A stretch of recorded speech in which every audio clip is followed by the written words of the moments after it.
I became two people in the film. And I think I should have just been one person with one solid conviction. The root of Kabhi Alvida Na Kehna was a relationship-based film. It was an intimate film about two couples, and each one of them. And the other thing is, I'd written the characters very differently, and then Star stepped in, and I started adhering to Star imagery and persona over and above the core content. Like if you read the screenplay of Kabhi Alvida, it's infinitely superior to the film.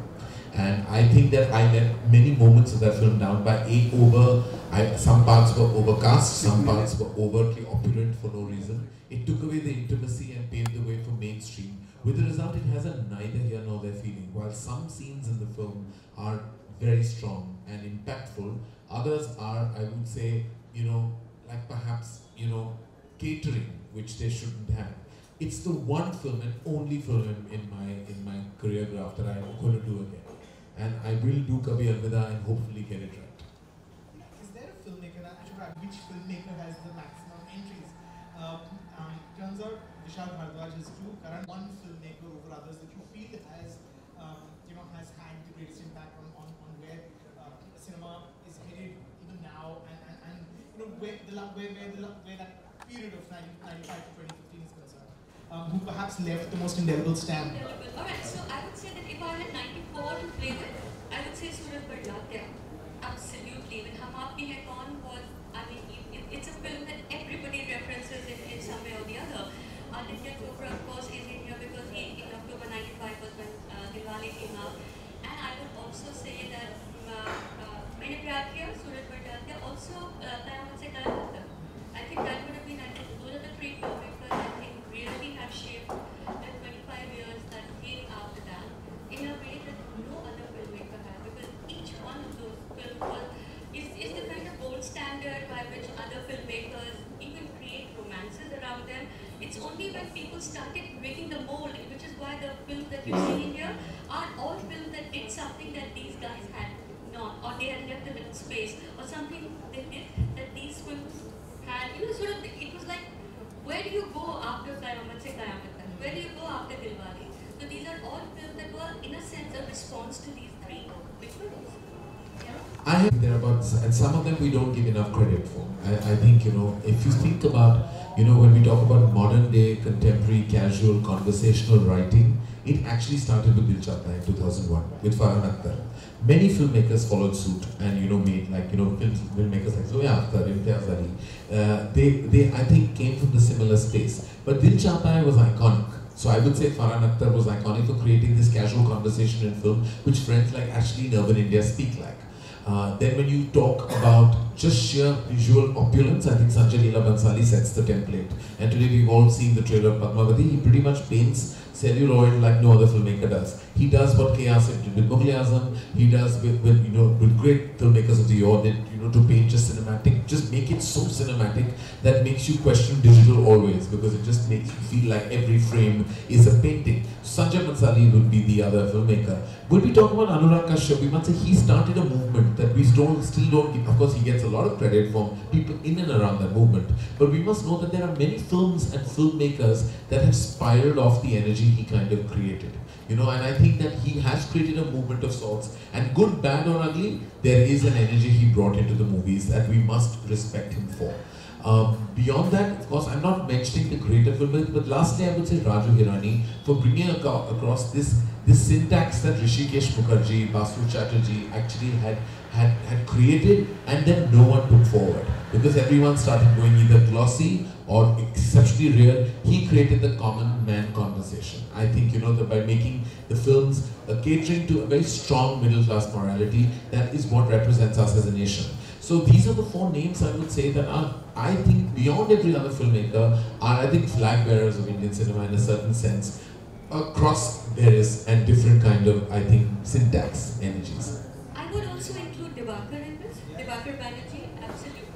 Because he's sometimes Vishal Bhardwaj, Anurag Kashyap and Diwakar are all spoken in the same breath, but they're very different kind of filmmakers. And they come from very different spaces. Diwakar inhabits a very urban sensibility and a very middle class Delhi, West Delhi. The whole sensibility of that West Delhi middle class colony that he gets into the movies no one else had before that. So it was, everyone said it was the Rishikesh Mukherjee kind of space, but I think he's edgier, he's angrier, there's a lot of stuff going on in his films. And I think he also, in my opinion, I think he also is one of the filmmakers, and he's also a very exciting filmmaker, because he goes from one thing to the other, and after a sort of mild Khosla, then he makes something like Oye Lucky, which had real anger, that Abhay Deol's character.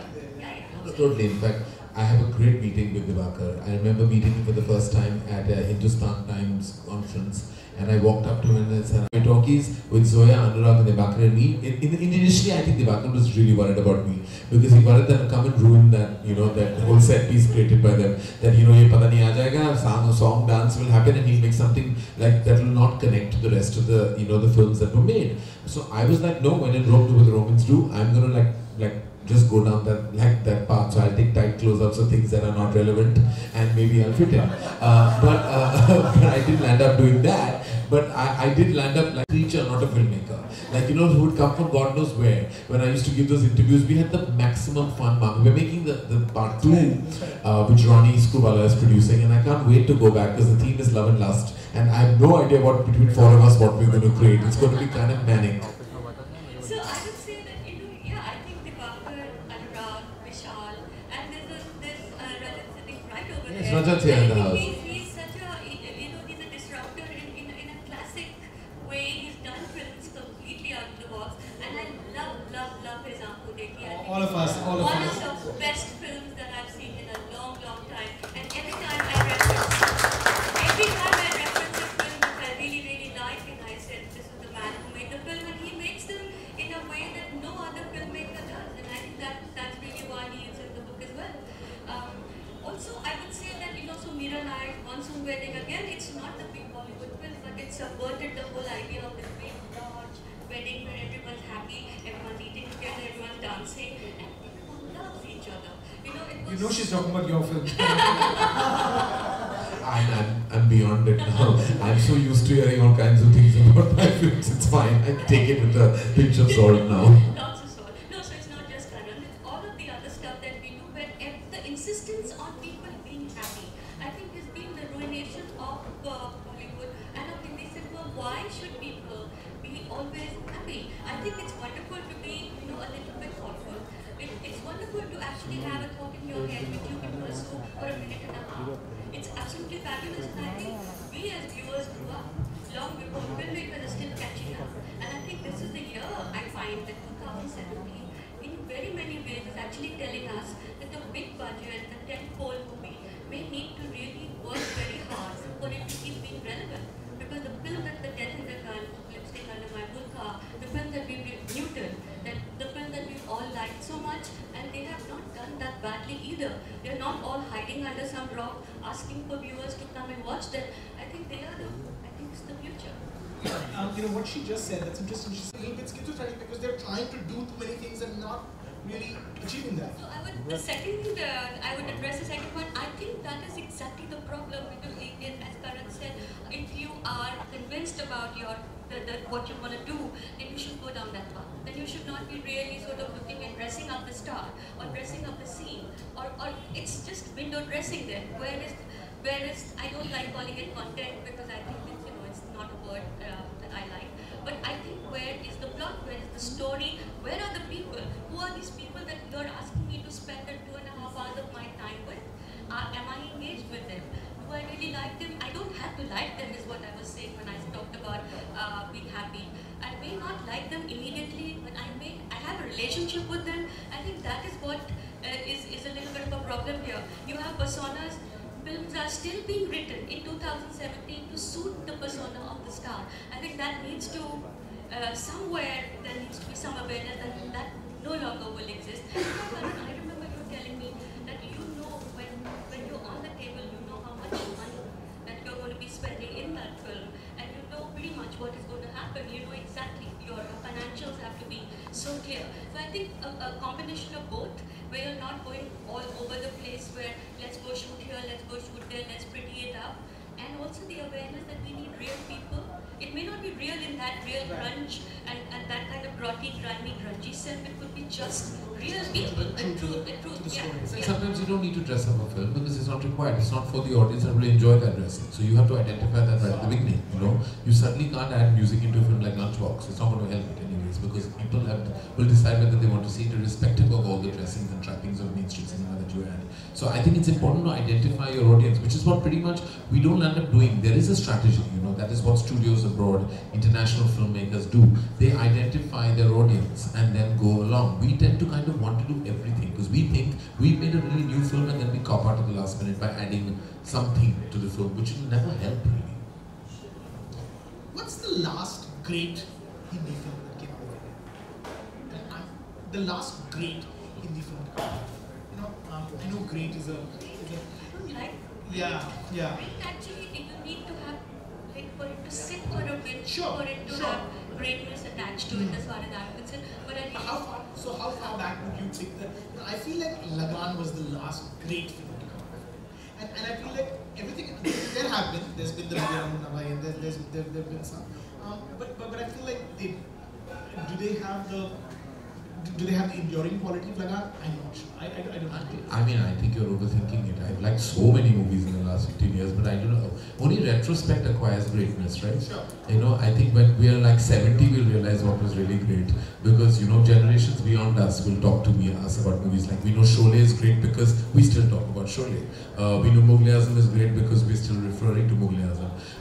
We know there are so many films beyond that. Like, to me, Kabhi Kabhi was greater than many other movies, but not to someone else. So I've enjoyed so many cinema experiences. I mean, you know, even in the last 2 years perhaps, I think Bahubali is great for various reasons. I think Dangal is amazing. I think Rang De Basanti is amazing. Or, you know, like so many movies. Aankhon Dekhi is amazing. I mean, there's so many movies that are amazing, and then there are 25 to 30 films that come to my mind. But I don't know whether we can slot these, you know, and you know, whether it's those films that make it to books or not. I think that's irrelevant and personal. It's subjective, you know. So I think, like Shubhra said, maybe decades down the line, when I discuss movies with my babies, maybe when I'm 30 years down the line, I'll chat with like, hey, did you guys like this? And they said they didn't see it, perhaps it's not great. You know, because we have to check with generations ahead. As I said, retrospect teaches us greatness. I think for a critic, like I think for you and me, and I think Amrita's here and a couple of other people, great. I don't think we use the word great easily at all, and I don't think we should. I don't think we should because it's too much of this quick, easy classification. It's very, and especially when it comes to stars. You know, Karan asked me that question about star. At the Express, I fought for the longest time, and I said we will not do star because the star rating. The star rating people will just look at that and they don't bother reading anything that you've written because you know then it becomes So, but I finally, I think after 17 or 18 years of doing that stuff, I was told like, okay. So now everyone's saying, oh, you gave it only 1.5 stars, made 300 crores, and I was like, I don't review the market, I review the film. There is a difference. I feel like first, the one thing that I have to know that I'd like to ask you, and I'm sure everyone's interested, what is this phenomena of the half star? Like, I don't understand that. Like, I don't understand what is 2.5 or 1.5. Like, it's 1, 2, 3. That's how we know the numbers. We know 1.5 as a mathematical calculation. But how does it apply to a film like 2.5? It's not good, but it's not bad, but it's between bad and good, and that's a word. So I'm just saying that I don't get. I know why you would do it. We've had this conversation. I'm intrigued, and then you just answered that question already. That you weren't interested in the stars at all, but now you're also. I did too. Yes. The only one who still resists the star system, no? There are no stars. Yes. So well done. I think that But I feel like the gap between 2 and 3 is so wide. I don't have a say in that. It depends from organization to organization. It's really. But have you been in? Has this been enforced, Namrata, by the Hindu to you or? It came into account when several discussions happened, and people said that stars don't serve any purpose. So it came quite recently.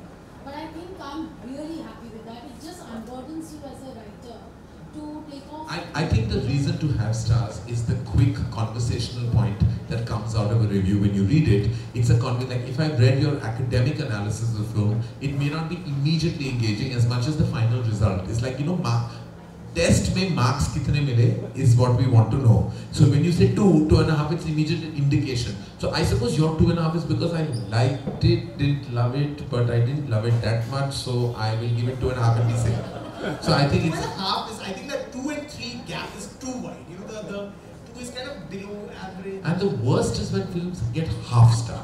So it's like you get marks for just showing up. I think you get half star for just releasing. So I like, what is half star? I don't get that either. I don't get 1.5 either, Shubhra, but that's a conversation we'll talk about later. It's your favorite rating.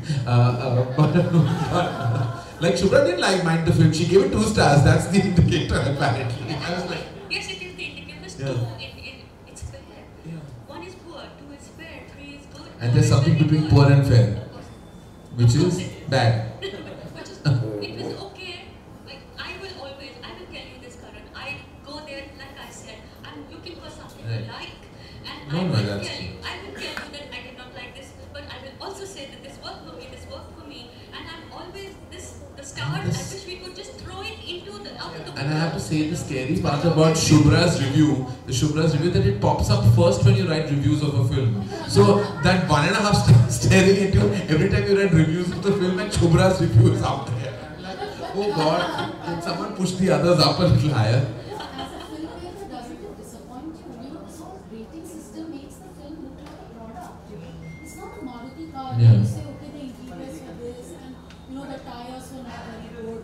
I mean, I don't know. People keep asking the But critics. I think- want to know what the filmmakers feel. Namrata, I dance on reality shows. You're asking the wrong person. I'm pretty much a commodity of my own. So I'm hardly the person to comment on somebody else objectifying me. I've objectified myself enough. So it's absolutely fine. I have no problem with that. And you missed the beginning of our chat where I said I'm obsessed by reading reviews. I'm a review junkie. I love reading. Even like now, my favorite pastime, sometimes it's like, let me go back to the reviews of an old film just for my entertainment, just to see what people have written, and it's engaging. I feel like you've benefited from it. Yes, I have. Tremendously. Because I'm one of those people who loves to read what's wrong with things. Even the people around me, I encourage them to tell me. I know that I make a film, a kind of film that will never appeal to all sensibilities. But I like to know that within the parameters of even that, what are the glaring errors that I feel people and reviewers are very, they're instinctive enough to point it out, and they give you a perspective that is not something you may think of entirely on your own. I read the clever ones who I believe are sharp and intelligent enough to analyze your film. I love reading what they have to say, because at the end of the day, they're being honest. They're not coming with an agenda. Why do they care? They don't know you. They don't know you long enough to kind of have an opinion about you personally and therefore be biased about your film. That happens more within the trade. But I think English media, when they report, or Hindi media and regional media that reports your films, they have a really strong perspective. Like one of the longest reviewers I really admire is Rangan, and I love reading his reviews. They're very long. And when I started reading them, no one had even, Ayan Mukherjee, the filmmaker, told me that you've got to start reading Rangan Bharadwaj's reviews. And they are deeply academic, and he spends a lot of time, which is why his reviews never out on a Friday, because he comes up with because he's spent a lot of time thinking about the film and then giving you, and then he finds things that you have not even thought of. Sometimes they're true, sometimes not. But I'm a fan. Like when I read Shubhra's review, I know that she's agenda free. She didn't like it, but this is the reason why. She wanted to like it and didn't like it. Similarly, when you break down a film, I find you very entertaining on television, especially because you say some really funny things at times. And if, God forbid, we're at the receiving end of something, it's quite hilarious. As to when Rajiv and even Anu, when she reviews, because Anu has this sweet demeanor, and then she says the meanest things about your film, and you'll be like, oh my God, like she's so lovely when you meet her. How could she say these mean things? But she's been true and honest, and that's the truth. I really think that personality or being personal, I think it needs to be anybody here who sees any personal, even a little hint of being personal, I think they should just not go down that path at all. That reviewer is not a reviewer in my opinion. Then they are judging you. They're judging you on the reviewer's personality in the review as well. Yeah. Exactly, because it has to reflect who you are. Like with Shubhra, I think you're more detached from all of us as an industry, and we meet you, as a respected member of the media, and we meet you like, an academic platform such as this. With Rajiv, I have to ask you, it must be tougher for you to maintain that objectivity, because you interact with every member of the industry on a weekly basis sometimes. and then you have to go and say things about them sometimes in a not very favorable light. It must be challenging for you to face those very same people next week again. I'm sure it's difficult. Go in hoping every film's good because you're not going to bump into them soon. But I think you have. I mean, if you can't do that part of the job, fairly and honestly and objectively, then you shouldn't do it at all. It's actually easier not to do it at all than to kind of. Oh, and it's heartbreaking at those previews when you see those critics run away. Before meeting, you can just see Rajiv like literally trying to find the exit door, and it's like you've got it. Like I always feel when you have to go up to somebody and ask them, what did you think? That's the first problem your film's had, because I feel they'll come up to you and say it. If you've really made a good film, there's no way that you won't go and tell the filmmaker. The moment there's blankness on the critic's face, you have to just realize, still I find people stupid enough to go tap them and say, "Kaisa laga?" I'm like, what do you mean? Like, why would you do this to yourself? Mat karo na, ghar jao, so jao, aur puja path kar lo, jo bhi karna hai, poocho mat. But I think that should go for everybody else. I think even people who are not critics, to have an instant opinion about something you've just seen, what is it about? I mean, have you even had a chance to breathe? You're coming out and saying trash. Which is why. But we are a reactive nation. What? Is there anything worse than live tweeting? Oh God, live tweeting. I mean, really? What is that? Are you watching the film? Are you watching the film? Are you doing this stuff? I really think it is. One of the things that is addressed in the book is also how the whole process of reviewing has changed. It used to be Sundays and leisure. We used to write on Saturdays for Sunday. We used to. There was a time I mean, the very first review, I think all of you, maybe some of you very young here, but people my generation and above would know that the Times review that Khalid Mohammed wrote was always Sunday morning. Yes, Sunday morning So it was a Sunday morning review, and then subsequently it was very much the template. Things have changed in the last 4 years, I think, and now if you're not the first review out, and then there are people who are making up reviews also without having seen the film.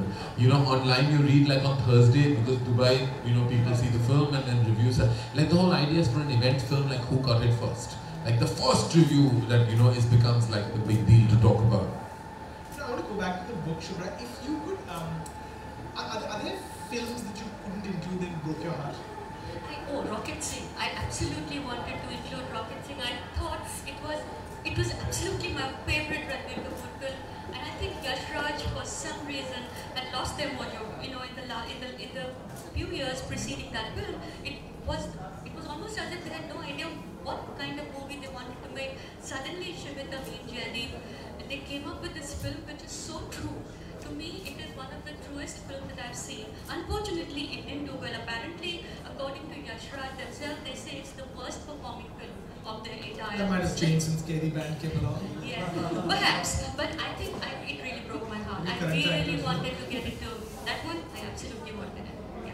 We've all had our fair share of films that have been terrible and haven't performed, and some are heartening and some are disappointing. Like Rocket Singh, I'm sure must have been, because it was an image. I remember you liking it as well. But most things Ranbir Kapoor does is always really good. He's such a great artist. That film was special, and for various reasons it didn't connect or resonate with a national audience. But I mean, it doesn't take away from the fact that it's a good film. No, Barfi's not in it. No. Not a huge fan. No, not.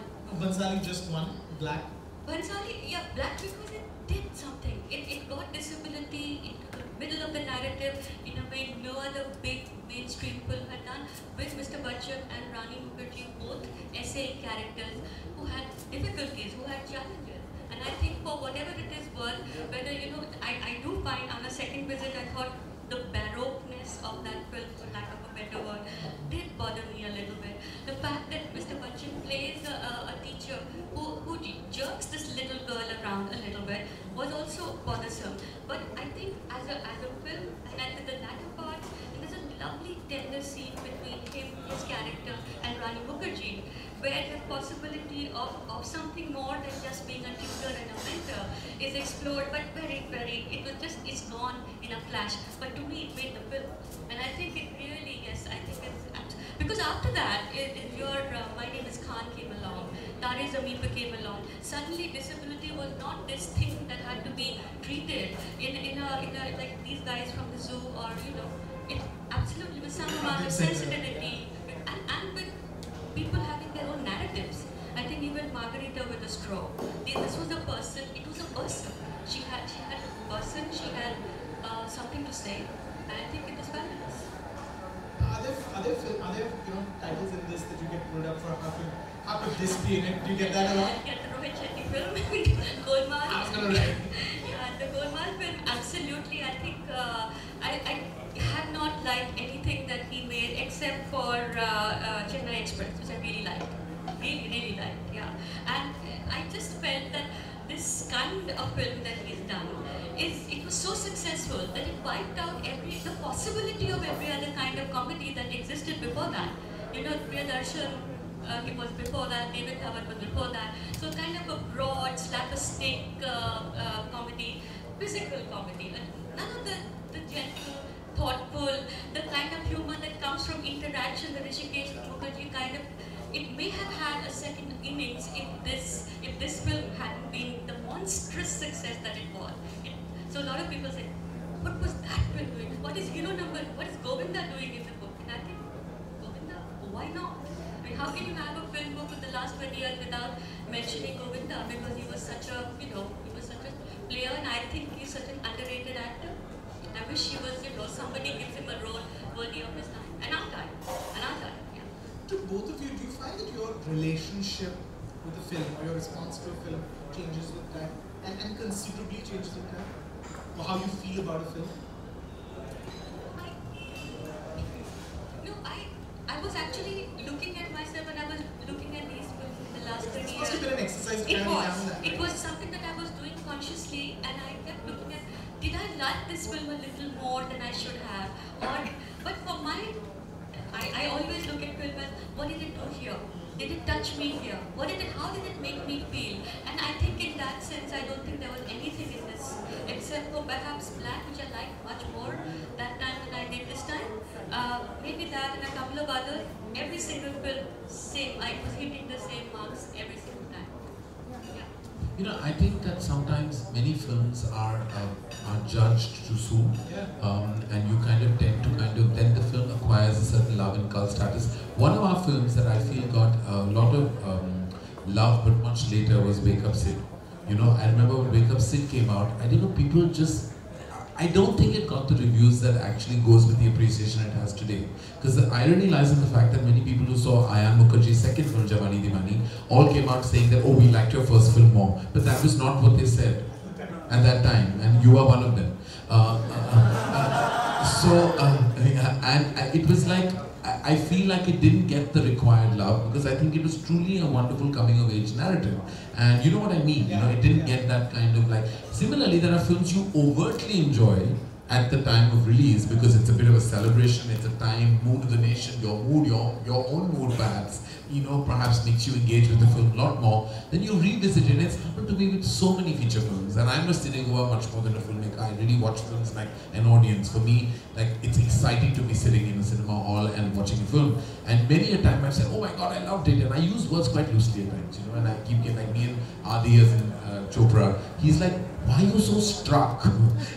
Why are you so struck? Why can't you just watch a film like a regular audience? I said, no, but why are you getting so excited? Like, I call him, like, overtly praise something, and he was like, I think you've totally overreacted. And then I see that film 5 or 10 years later, and I'm like, maybe not as good as I said earlier. So, it works both ways at times. Is there a film you feel differently about? I won't mention it even if there is, because it's not fair now. It's something you like more than you did at the time? Yeah, like Rang De Basant. So when I first saw it, I have to say I liked it. I had issues with it for some reason. I saw it very recently again, 2 years ago I think, and I was blown away by it. And I watched it with like a totally different mindset. I sat and watched, and I enjoyed it thoroughly. Like literally, I was like, oh my God, what a great film this is. I really enjoyed it. But then there are those timeless films that you watch and you can't stop loving. Like Masoom is one film that every time I watch, every single time I watch, in every mindset of mine, I just enjoy it even more.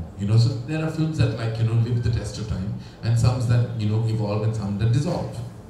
Yeah, so I think it's a mindset. I think it's what you also bring to the film is what you get out of it. It's not always this kind of very objective, I am this person and there is that film and that's inanimate. There is a relationship that's going on, So I think that's very important for us to understand. And I really think a lot of people are like, do you like nothing?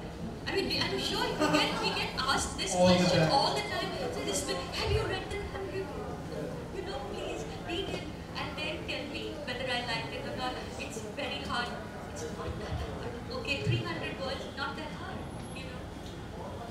You said in the you said in the book, Shubhra, that DDLJ was the film. DDLJ was when Hindi cinema became. DDLJ was when Hindi cinema became Bollywood. Yes. From that very moment that DDLJ came out, it was like a click and a settling. There's a before DDLJ and after DDLJ. Can you talk about that? Can you talk about your own sort of relationship with the film? And Karan, specifically about that film, and was that in a sense the film that really, because I remember you saying you were at a point in your life where you were unsure whether you wanted to be a filmmaker or not. That was a film that kind of was your training ground. You were going to go off to Paris and study French, or so talk about that film and both of you what it meant and your relationship with it now. I will tell you why I'll speak about Dilwale, but why it's defining in so many ways. So up to that extent, and academically, I don't know how many have analyzed this, but up to Dilwale Dulhaniya Le Jayenge, love stories per se in cinema were rebellious. Whether it was love story or Betab or Ek Duje Ke Liye or anything that kind of resonated nationally were rebellious, where they objected to their parents and the parents had to come around. Never before was there a lead protagonist who actually said, I will not run away with you till I seek the permission of your parents. So reverse rebellion. Yeah, so it was emotional and it was strategic and immensely clever. Because what it did is it engulfed a new morality with an audience base. It endeared you to the parents, to the superiors and seniors of a family, and it gave a new perspective to the youngsters who were planning to rebel. Because rebel comes, see, in marriage issues, love, relationship dynamics and traumas, parental conflict will remain in our country even today. There is nobody who stays away from it. Parents have an opinion of who you want to marry and they are going to voice it whether you like it or not. Whether it's caste, whether it's community, whether it's hierarchy in wealth, whatever it is, it poses to be a problem in even times today. Dilwale was the first film that had that approach, which is why you wonder, it's a wonderful film and a greatly crafted screenplay with some amazing characters, performances, music, humor, etc. But what is the one identifiable part of Dilwale that really resonated with India and the diaspora? It was this. It was this one simple fact. The fulcrum of the film lay on this philosophy that endeared it to the parents and to the seniors of the family. Apart from it being a training ground, because that's where I learned, I think that was the magic of Dilwale was that. And of course then, it gave you all those elements and packaged, and it has iconic moments. Jaji Le Apni Zindagi is still spoken about on various platforms. Raj was like he was the poster boy of love and romance. He is everyone's aspiration, to the point that people wanted to run on any train that went to Europe to find, somebody just like him. And Simran became like, and today when you look at it, the modern voices will scream patriarchy and will scream like, less of women empowerment, Karma Chauth, which we're all criticized for. At that time, I didn't even think of those things, that I was kind of, promoting something that was deeply patriarchal and why. It was not a thought. I'm like, Karma thought, commercial.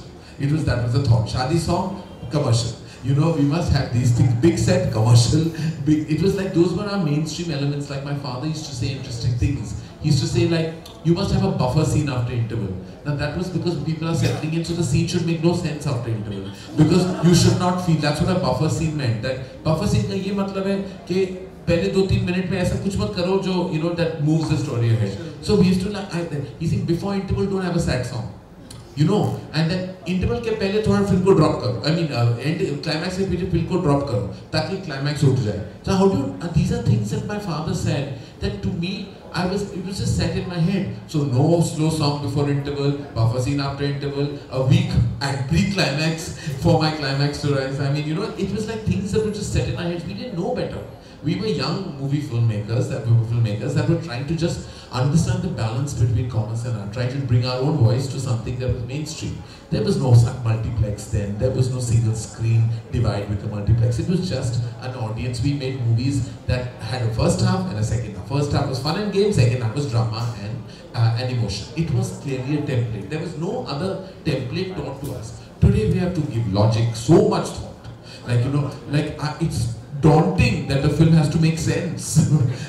Because, you know, and not that I say that nonsense should be promoted, but sense and logic and how did he go from here to there becomes important. Profession. Do you know, I don't even know what Shah Rukh does in Kuch Kuch Hota Hai. He was in business. What business is he doing? Even I don't know if you ask me.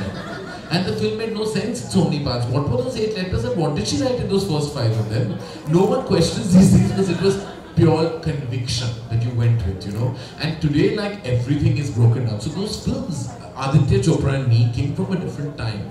The fact that we still exist and are relevant, well done both of us. Because we've come from a totally different zone of cinema where we were competing with different sensibilities and syntax energies, you know, where we were totally like, you know, like competing with a different climate. Today is a totally different climate, you know, and I think the other year that I have to mention before Shubhra gives you her perspective, the year that really shook things up for Indian cinema, and you have 50 films, but one day maybe you'll write a piece or somebody should write a piece on the year 2001. Because the year 2001, for those who understand the academics of Indian cinema, is actually what really changed things for us. It gave you Lagan, it gave you Gaddar on the same day, Dil Chahta Hai, Chandni Bar, and ended with Kabhi Khushi Kabhi Gham. If you see, it's what you know called the big buffet of entertainment. It covers it was 2001? There you go. Now, I'm just saying that it is such a deeply iconic year that, you know, went across all parameters, you know, literally, and unfortunately, we've never been able to repeat that year. You know, which is what the real hope for Indian entertainment is. And I remember, because by the time Kabhi Khushi had come, well, in the beginning of the year, I thought I was going to be the ruling pope of that year. And I thought, like, kya koi dhoti mein cricket khel rahe hain? And, you know, Chandni Bar I had not heard of. Dil Chahta Hai, like, Farhan, I grew up with, and like, what is he going to make? And I'm going to, like, sweep the awards here. I got nothing. I want to tell you, I got nothing but a big fat reality check. And then I realized, like, you can't undermine anything because you never know what's going to hit you. And sorry, Shubhra, I think you're taking too much of your time. No. I was just thinking about Dilwale Dulhania Le Jayenge. For me, what was so important about that film that it was the first time it gave surnames to lead actors and actresses. There was Raj Malhotra. It was not just some Vijay from somewhere. You know, so Raj Malhotra had some, you know, he came from somewhere. What business we still don't know. He doesn't know. It was a big thing at that point of time. We were all like very delighted. And yaar, iski surname hai. Simran Kaur is a surname. We all know that she comes from that. That's her background. But she's actually called that. And it was a total like Sarfarosh. Pakistan was mentioned. It was a big thing because our film was like, you know, everyone was saying, yeah, it had Rita or it had Vijay. Where are these people from? Miss Rita and Mr. Vijay. Mr. Vijay. And they had no provenance. They came from somewhere, they went nowhere. You know, that was the 2.5 hours of song and dance and people literally having to make no sense. Lovely films, lovely music. Nasir Hussain, oh, the kind of film that the man made. Everyone out on the road singing song. Aage kya hota? Who knows? Aage kya hoga? Who cares? And that was the film. 95 was when Aditya Chopra decided, because both Karan and PK, their second generation filmmaker, they were making sense of the kind of legacy filmmaking that their families had done and where Hindi cinema was coming from. And they were all trying to find their own idiom and their own syntax and their own grammar. And I think Dilwale was absolutely very smartly done because it was youthful in a way that no other film had been before that. It was modern, the idiom was modern. Shah Rukh Khan and Kajol's characters are in a bedroom and they are horsing around. Horsing. Never had happened before. Either you were, you know, sleeping together or not. Okay, or there was a little bit of smudged, a little thing, and who knows what happens in between that stuff. So this was with all your clothes on. With all your clothes on, literally, yeah. So here was this film where these guys are having fun, they're young, and they don't care who knows it. And then after the second half was all traditional, and you know, it was like totally like going back to the homestead and, you know, doing the older person, you know, the mama, the taya, the family came into play. Individual's family has always been, I mean, how do you actually put these things together has always been a problem for Bollywood. How much individuality, how much passion can you allow to people before the family has to surround them and inculcate them with morality? It's a really big problem. And I think what DDLJ also did was, people now talk about stalking and misogyny and patriarchy and all of that. At that point of time, there was really, this was, if you did not go after a girl, there was no chance in hell for you to have to actually meet. There was no social context where a young woman and a man could actually meet with each other. So stalking is such a now thing. You cannot, these are metrics of today. You can't really judge a film of 95 on those metrics, So I think to me it was one of those, that was really the fabulous part of the film. Yeah. Before we open it up for a few questions, I'm just going to end with, we've spoken about this year. I mean, this is the conversation that's going on, but the fact that it's not been a very strong year for certainly mainstream movies and just generally movies in terms of not performing well. What's your favorite Hindi movie this year? I think it's, you want to go first? Okay, so I have 4. I have Newton, I have Lipstick Under My Burqa, I have Konkona's Death in the Ganj, and I did one more. The other one? One more, I can't remember right now, but yeah, absolutely. Whether you would call Death in the Ganj a traditional Hindi movie, I don't know, but it came out of the same space. It had Ranveer Shore, it had Konkona, she directed the film, and everybody in that film has acted in Hindi films before. So in that sense, yes, though it's English, Hindi, and Newton again, what an astonishing film, and Lipstick again, I really like that film a lot. Yeah. I've liked a few films. I mean, I have liked. I haven't unfortunately seen Lipstick or Newton. I plan to see them both. I know I've heard some great and amazing things. What have I liked? I enjoyed Bahubali a lot. Not because we presented it. I enjoyed it a lot. I haven't really. I can't say that there are films that have been made that have been incredible, but I have not really watched some of them, and so I can't use the word like my favorite film. Undoubtedly, Bahubali is my favorite film of the year so far, and I can't wait to watch what closes the year. We have time for a few questions if anyone has any. Yes, the gentleman in the back.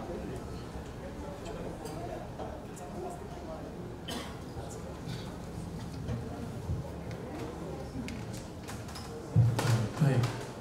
We spoke about rocket saying and the reasons why maybe it was not so successful. I was a real life salesman at Joe Brahma at that time. And we used to work in the morning and the evening. That's when the climax was shot here. Yeah, in the evening they used to come and shoot.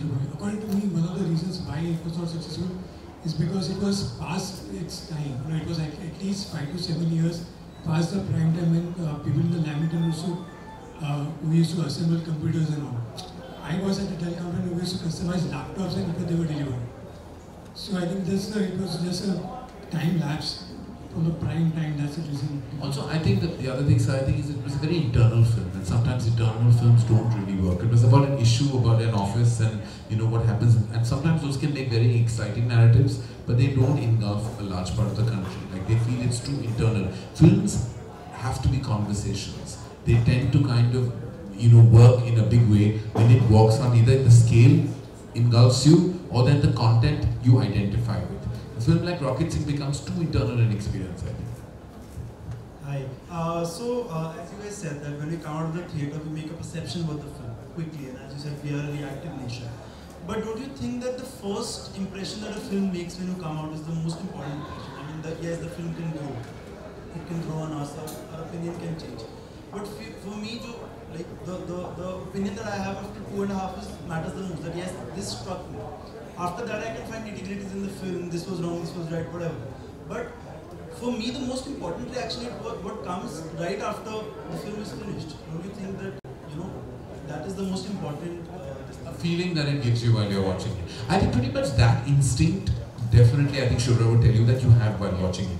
But I think what she's trying to say, or what even Rajiv says, that sometimes you have to kind of there are films that you can't immediately react to when you come. It may have moved you to that extent or bored you to that extent, either which way. But you can't immediately frame your words as soon as you walk out of the screening if you're inclined to that being that kind of cinegoer. If you're that popcorn munching happy audience that is just going to watch it and say, "Arey paka ho hai, acha hai, bura hai," whatever, then that's separate. We're talking about those who treat cinema like an art form. And if cinema is an art form to you, you will want to give it that thought. Like you see a canvas, You can't immediately say, I like this painting. You have to stare at every part of it. You know, literally. Like a book, when you read, you're absorbing it because it's allowing you. Words do that.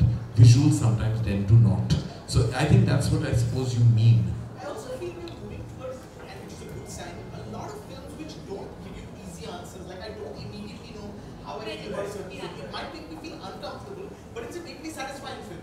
Yes. You know, it's a very good film. So I think sometimes a little time is always done. I think we have time for just one more question. Just one more. Yeah, you talked about how heartbreaking the process was of actually bringing down films to 50 out of 100. So I'm not exactly cribbing here, but one film I would like to see in this list was English, because that was one film where a 50-year-old actress is able to break this notion that women comebacks don't work. So I just thought maybe that is what exactly would be the reason why that was not in the list. I'm just interested, just curious.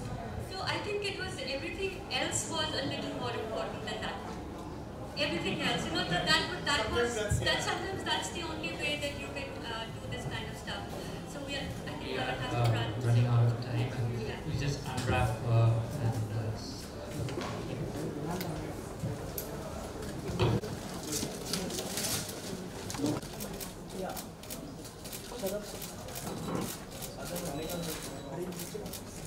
Sir बनते हैं नहीं मसद साहब एक second Rajiv उसके बगैर नहीं आएगा Come back here.